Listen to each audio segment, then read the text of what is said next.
He's the host of Life, Liberty, and Levin. None other than the great one. Mark Levin is with us right now from his wonderful CRTV studios. Mark, great to see you this morning. You too, Brian. Thank you. I know you're all pumped up for Sunday, but before we get there, this has been a wild week. It's the rollout of the James Comey series of interviews and book. And Mark, I don't remember anything blowing up on a person like this book is blowing up on him.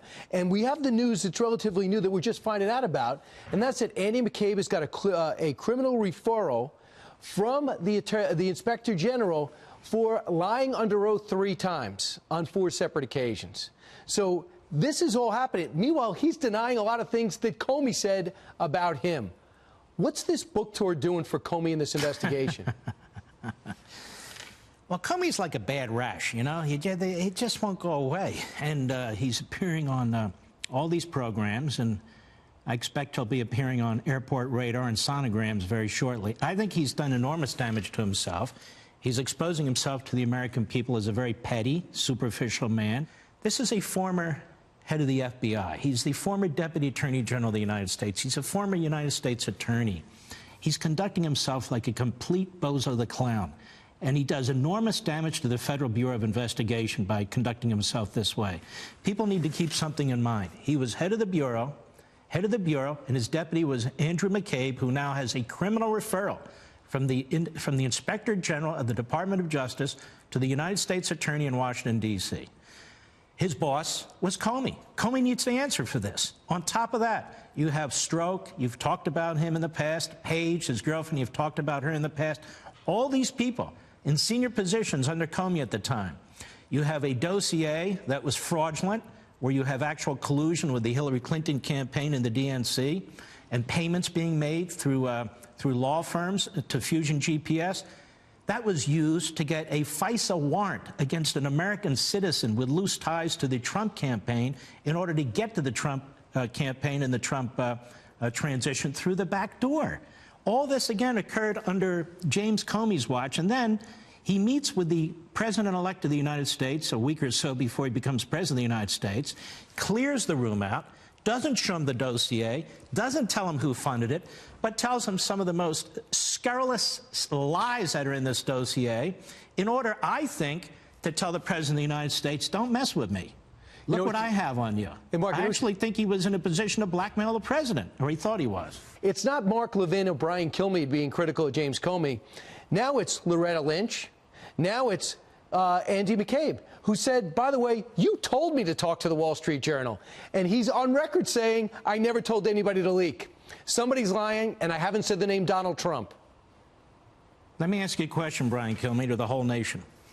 When you have James Comey roaming around the country like this, and now there's disputes about his congressional testimony, there's disputes about his supposed memos, what he said in those and so forth, and you're a potential witness for the government in some case that Robert Mueller's investigating, why hasn't Robert Mueller pulled this guy back?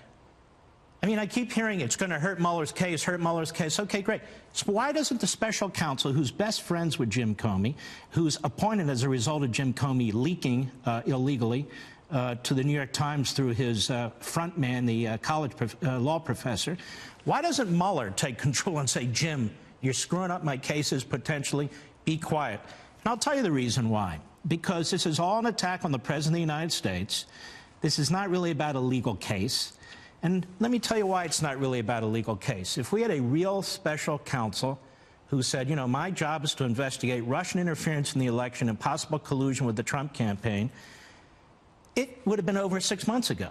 There was no collusion with the Trump campaign. Interference with the election was well known. That's really a counterterrorism investigation, not really a criminal investigation. He should fold tent and be done. But he doesn't want to fold tent and be done because he wants to see, that is the prosecutor, he wants to see the president impeached. Moreover, the Deputy Attorney General of the United States, Rosenstein, if Mueller won't control himself, Rosenstein should be controlling Mueller. I said this as a former chief of staff to an attorney general, but Rosenstein's in the tank too. This is not any longer a criminal investigation. It is an impeachment investigation. Right. It is a political investigation, and Jim Comey is the face of it. there's a storyline out there without a plot, and that is that the President of the United States is going to fire Robert Mueller. There was a story out the other day that Pittsburgh is preparing riot gear just in case, the city of Pittsburgh, in case President Trump fires Robert Mueller. He hasn't. He wasn't. There's none confirmed reports about it. Why are these non-existent stories taking the headlines? Because that is what much of the media have become. Whatever happened to that clown Michael Wolff, who wrote that nasty book? They pushed him for 10 days. He fell off the edge of the earth. Whatever happened to that professor at Yale who was running around talking about the president's mental state? They pushed her off the edge of the earth. Now they have a porno star. When she's done, they'll push her off the edge of the earth. It doesn't matter. It's a conga line of storylines that are, as the president calls it, fake news. That's propaganda, if you will. Real quick, this has been the week in which, out of nowhere, Sean Hannity's name came up in this Michael Cohen hearing.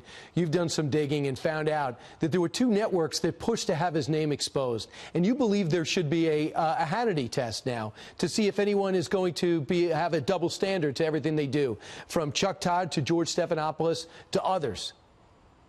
Yeah, we ought to know every lawyer who has ever represented any of these so-called journalists or they've ever talked to. We might as well ask about the urologists and proctologists and gynecologists while we're at it, just to make 100% sure that there's no conflict of interest. You know, scores of these so-called reporters have worked for Democrats, and scores of Democrats have moved into these positions as journalists. But what we learn now is that the lawyer who went in front of the Love judge, Kimba Wood, and demanded the release of this client number 3 was the lawyer for CNN and the New York Times. And while they were trashing Sean, they never mentioned that they were involved. It was their lawyer. And this judge, as Andy McCarthy wrote in National Review, blew it big time. This judge and the U.S. Attorney's Office had a responsibility to protect Sean's name, not so much because of attorney-client privilege, because you're not supposed to smear an innocent person in the course of a criminal investigation. The judge blew it, and I think she knew what she was doing, actually. And the U.S. Attorney's Office did it because it's not about following the rules anymore. It's about getting Trump, getting anybody around Trump, and getting one in the media who isn't lockstep against Trump. He is Mark Levin, and he hosts Life, Liberty, and Levin. What can we expect this weekend? Well, I think the temperature is going to be pretty good, they tell me, on Saturday. I won't be playing golf. And I was talking about the show. I'm sorry, Mark. Oh, the show. I should have been more specific. At 10 o'clock. We have a great show. We have Peter Pry, and we're going to talk about the electromagnetic problem that this country might face, and that is a big deal. Our entire electrical grid, you've heard about the Russians poking around, the North Koreans thinking about blowing it out. I wanted to get to the bottom of this. It's no joke. It's a big deal, and the government's not doing enough to protect us. Mark Levin, thanks so much. God bless.